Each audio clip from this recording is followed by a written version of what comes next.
কি করছিস তুই এসব? তুই কি ভুলে গেছিস আমি তোর বড় বোন? আপু, আমি আজ তোমার কোনো কথাই শুনবো না। রাতুল, তুই আমার ভাই, আর ভাই বোন কখনো এসব করতে পারে না। চুপ থাক, তুই আমার বোন হ, আর যাই হোক, আজ আমার মাথা নষ্ট। আমি আজ কোনো বাধা মানব না। তারপর আমি আমার ছোট ভাইয়ের কাছ থেকে কিছুতেই রেহাই পেলাম না। আমি যখন ঘুমিয়ে পড়লাম তখন আমার বিছানায় এসে আমার সাথে যা করলো তা শুনলে তোমাদের মাথা ঘুরে যাবে। তাহলে আসল ঘটনাটি শুরু করি। আমার নাম রাতুল, আমি খুবই একটা স্মার্ট ছেলে। ছোটবেলা থেকেই আমি আমার বড় বোন নিপার প্রতি দুর্বল। সব ভাই বোনের মাঝে আমি বড় বোনকেই বেশি পছন্দ করি। বড় ভাই, মেজ বোন, ছোট বোন আর ছোট ভাই সব এক দলে থাকলেও আরেক দলে শুধু সেজ ভাই, আমি আর বড় বোন নিপা থাকি। সব মিলে আমরা 4 ভাই আর 3 বোন। বড় 3 ভাই, তারপর 2 বোন, তারপর ছোট ভাই আর ছোট বোন। আমি মেজ, আমার বয়স এখন 21 বছর। আর বড় বোন নিপার বয়স এখন 22 বছর। এ কাহিনীর শুরু আমাদের জন্ম থেকেই। আমরা গ্রামের বড় জমিদার ঠাকুর বাড়ির বড় ছেলের ঘরের ছেলে মেয়ে। ছেলে মেয়েদের মাঝে ছেলেবেলা থেকেই সবচেয়ে সুন্দরী নিপা আপু। আর তার সবচেয়ে বড় ভক্ত আমি। সে যেখানে যায় আমিও তার পিছে পিছে যাই। সব বাচ্চাদের সাথে ওর জন্য মারামারি করি। এমনকি বাড়িতে বাকি ভাই বোনের সাথেও দুজনে দল পাকিয়ে ঝগড়া করি। নিপাকে শাসন করলে বড় দাদাদের সাথে আমার মারামারিও বাধে। নিপার যে কোনো কথা আমি ফেলতে পারি না, সব বায়না মেটায়। আর বড় হয়ে আমাকে নিপা ছেলেবেলা থেকেই শাসন করে। কিন্তু বড় হবার সাথে সাথে আমার এই বোনের প্রতি এক অন্যরকম ভালোবাসার সৃষ্টি হলো।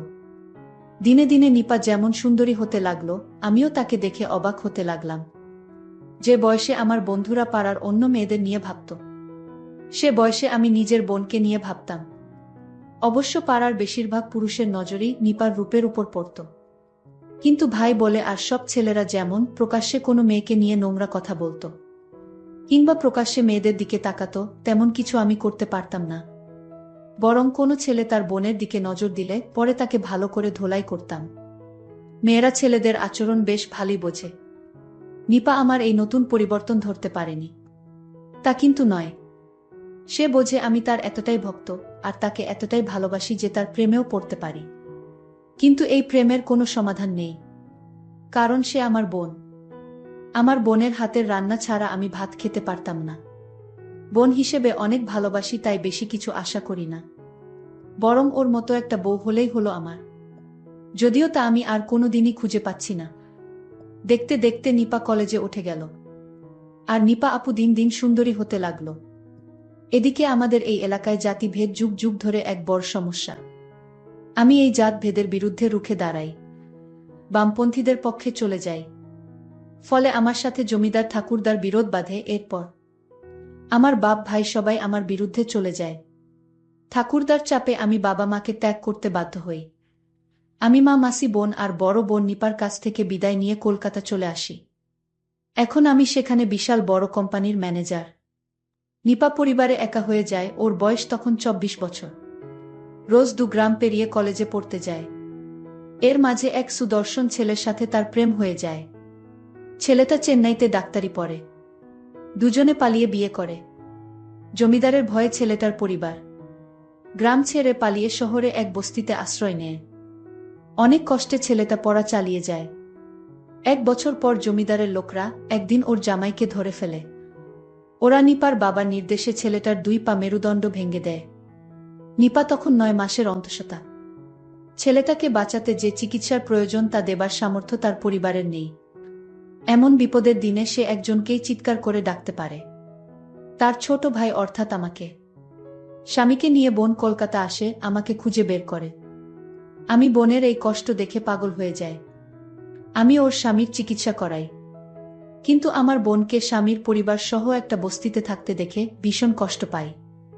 কিছুদিন পর নিপা মা হয়। তার স্বামীও একই হাসপাতালে বাঁচা মরার লড়াই করছে। তখন নিপার স্বামী বেঁচে উঠলেও চিরতরে পঙ্গু হয়ে যায়। আমি বোনকে বাচ্চা সহ আমার নিজের এক বাড়িতে চলে আসতে বলি। কিন্তু নিপা স্বামী ছেড়ে কিভাবে আসবে? তাই পঙ্গু স্বামীকেও বোন সাথে নিয়ে আসতে চায়। আমিও মেনে নিই নিপার কথা। নিপার স্বামীর শরীর ভেঙে যায়। সুঠাম শরীর ভেঙে হাড়-ডিসার হয়ে যায়। অবশ্য কিছুদিনের মধ্যেই নিপা আবার তার স্বাভাবিক সৌন্দর্য ফিরে পায়। বরং দিনে দিনে তার রূপ আরও বাড়তে শুরু করে। কিন্তু বোনের স্বামী পঙ্গু হবার পর ওর জীবনের সব আনন্দ যেন শেষ হয়ে গেল। জীবনটা দুঃখে ভরে উঠল। একে তো শ্বশুর কুলে কেউ নেই যে আর্থিকভাবে সাহায্য করতে পারে, অন্যদিকে পঙ্গু স্বামীকে বিছানায় খাওয়া দাওয়া, টয়লেট করানো। আমার বোনের মনটা দুর্বল হয়ে গেল, তার আনন্দ ধূলিসাৎ হয়ে গেল। এদিকে আস্তে আস্তে আমার দৃষ্টি পড়ল আমার বোনের দিকে, বরং গ্রামে ফেলে আসা সেই কিশোরী বোনের চাইতে।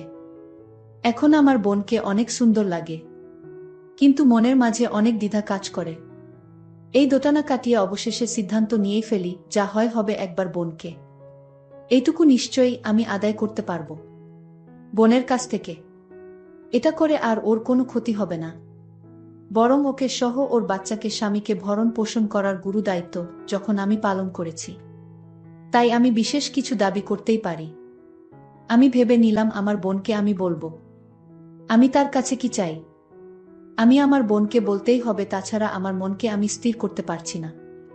নিপার চোখে আমার এই পরিবর্তন ঠিকই ধরা পড়ে, কিন্তু আমি এখন তার একমাত্র গুরুজন, তার উপর অনেক দাবি আছে আমার। ছোটখাটো বিষয়ে আমাকে আর কিছু বলতে পারে না আগের মতন। আস্কারা পেয়ে আমি আরও এগিয়ে যাই। নিপা কোনো মতে স্বাভাবিক আচরণ করে। পঙ্গু স্বামীর ঘরে রোগীর ঘরের মতো দুর্গন্ধ, সুস্থ মানুষ এ ঘরে থাকতে পারে না, আর বাচ্চা থাকলে অসুস্থ হয়ে যাবে। একদিন আমি সে ঘরে গিয়ে তা টের পেলাম। তারপর বাচ্চাটাকে নিয়ে অন্য ঘরে শুতে বললাম নিপাকে। ওর স্বামীর জন্য বিশেষ বেডের ব্যবস্থা করা হলো। নিপা যে ছোট ঘরে বাচ্চাটাকে নিয়ে থাকতে শুরু করল। তার পাশেই আমার বড় স্টুডিও বেডরুম। মাঝে মধ্যে বোনকে ডেকে এনে দুজনে একসাথে টিভি শো দেখি। তখন বোনকে বলি আমি তোমার কাছে থেকে কিছু চাই, সেই সুযোগের অপেক্ষায় থাকি। এভাবে ধীরে ধীরে 6 মাস পর নিপার জীবন থেকে তার স্বামী রোগে আরও দূরে সরে গেল, একটা বোঝায় পরিণত হল। বোনের স্বামী এখন একেবারে বিছানা থেকে উঠতে পারে না, দিন দিন রোগে দুর্বল হয়ে গেছে। আমার বোন তখন অসহ্য যন্ত্রণায় ভুগতে থাকে। একদিন বোনকে নিয়ে টিভি দেখতে দেখতে আমি বোনকে বললাম, বোন আমার একটা কথা রাখবে। সে বল, কি কথা? আমি বললাম, আমি ছোটবেলা থেকেই তোমাকে অনেক ভালোবাসি, আর এখন তোমার অনেক কষ্ট, সেটা আমি সহ্য করতে পারছি না। বোন বলল, আমার কপালে যা আছে তাই হবে। আমি বললাম, তোমাকে এভাবে কষ্টে আমি রাখতে পারি না। আমার বোন তখন বলল, এখন কি করতে চাস? আমি বললাম, তোমার স্বামী তো এখন বেঁচে থেকেও নেই, এখন তুমি সব কিছু থেকে বঞ্চিত। আর তাই বলছিলাম, তুমি তোমার স্বামীর সাথে রাতে যা করো আমিও তা করতে চাই। এই কথা শোনার পর বোন ঘর থেকে বেরিয়ে বাচ্চার কাছে চলে গেল। আমার খুব খারাপ লাগলো, নিজেকে খুব ছোট মনে হতে লাগলো। আমার বোনের প্রতি আমার যে দুর্বলতা হয়েছে, যে কোনো সময় একটা অঘটন ঘটাতে পারি, এই ভেবে আমি চিন্তিত হয়ে গেলাম। বোন না চাইলে তাকে কষ্ট দিয়ে আমি কিছুতেই সুখে থাকতে পারবে না। পরদিন বোনকে সরি বলবো, তার সাথে কথা বলবো ঠিক করলাম। কিছুদিন পর আমি বললাম, দেখ, এভাবে তোর জীবনটা একটা পঙ্গু স্বামীর জন্য নষ্ট করার কোনো মানে হয় না। তুই তোর স্বামীকে ওর বাবা মার কাছে দিয়ে আয়, দেখাশোনার জন্য টাকা পয়সা যা লাগে প্রতি মাসে আমি দেব। আর আমি যেহেতু তোকে মাঝে মধ্যে জ্বালাতন করি, তোর ভালো না লাগলে তুইও গ্রামে ঠাকুরদা বাবা মার কাছে ফিরে যেতে পারিস, তাতে তোর ভালোই হবে। নিপা বলল, আর আমার বাচ্চাটার কি হবে? আমি, ওকে গ্রামে নিয়ে যাবি তোর সাথে? নিপা, না না, বাবা মা ওকে অনাথ আশ্রমে দিয়ে দেবে, তারপর আমাকে আরেকটা বিয়ে দেবে। আমি, সেটা খারাপ হবে না, যেভাবে আছিস তার চাইতে ভালো থাকবি। অনাথ আশ্রম থেকে ওকে নিশ্চয়ই বড় কোনো দম্পতি দত্তক নেবে। নিপা, আমি হয়তো ভালো থাকবো, আমার বাচ্চার জীবনটা নষ্ট হয়ে যাবে। খারাপ কোনো লোক নিয়ে চাকর বাকর বানালে কি হবে? আমি, সেটা ভাবিনি আমি। আর একটু বড় হোক, তারপর ভাবা যাবে। নিপা, আমি এখানে থাকাতে তোর খুব অসুবিধে হচ্ছে তাই না রাতুল? অনেক টাকা খরচা হচ্ছে। আমি, না না, তুই যা ভাবছিস তা না। তুই এখানে থাকলে আমি খুশিই হব, কিন্তু আমার ব্যবহারে তুই কষ্ট পাস এটা আমি চাই না। নিপা, তুই একটা বিয়ে কর না রাতুল। আমি হঠাৎ এই কথা শুনে কাশতে লাগলাম। আমি, কেন বিয়ে করব? কেন? অন্য কোনো মেয়ে এসে তোকে এভাবে বাচ্চা আর স্বামী নিয়ে নিজের সংসারে থাকতে দেবে ভেবেছিস? নিপা বলল, আমি চলে যাব গ্রামে, বাচ্চাটা কাউকে দিয়ে দেব।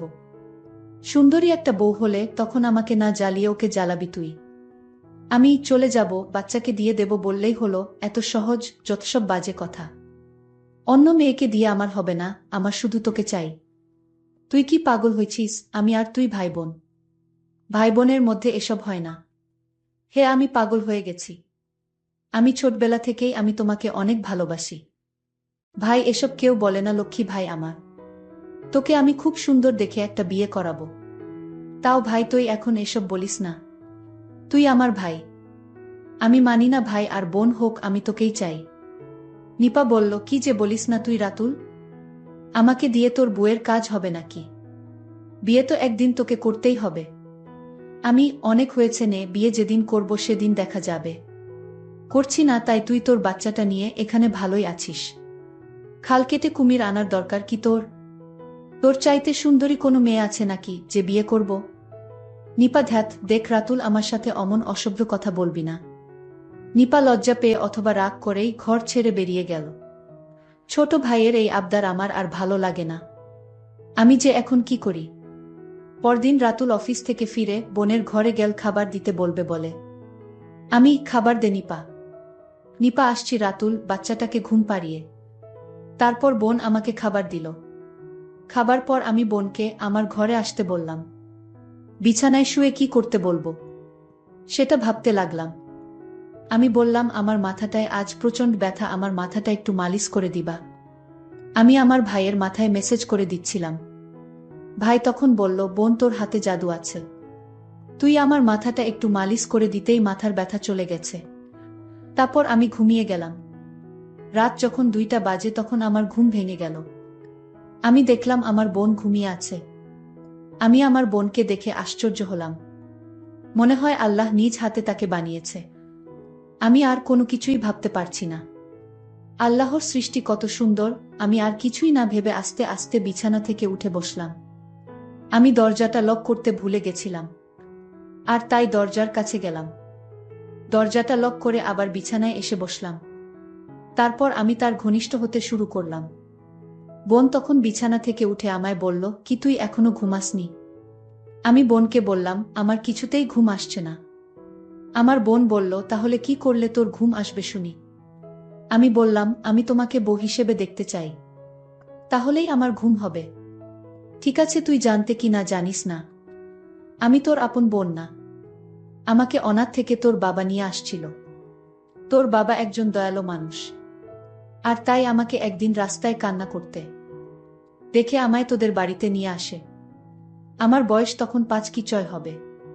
আমার মা বাবাকে আমি জানতাম না, আর তাই তো আমি আমার বাচ্চাকে ছেড়ে আমি নতুন বিয়ে করতে পারবো না। তাকে অনাথে দিতে পারবো না। অনাথে থাকার কষ্ট আমি বুঝি, কারণ আমি অনাথে ছিলাম। আর তাই আমিও তোকে চাই। তুই আমার পাশে থাকলে আমার সন্তানটাকে মানুষ করতে পারবো। আর তাই তোর প্রস্তাব আমি মেনে নিলাম। বন্ধুরা, আজকের গল্পটি কেমন লাগলো তা অবশ্যই কমেন্ট করে জানাতে ভুলবেন না। আর এরকম নতুন নতুন ভিডিও পেতে আমার চ্যানেলটিকে সাবস্ক্রাইব করে পাশে থাকবেন। ধন্যবাদ।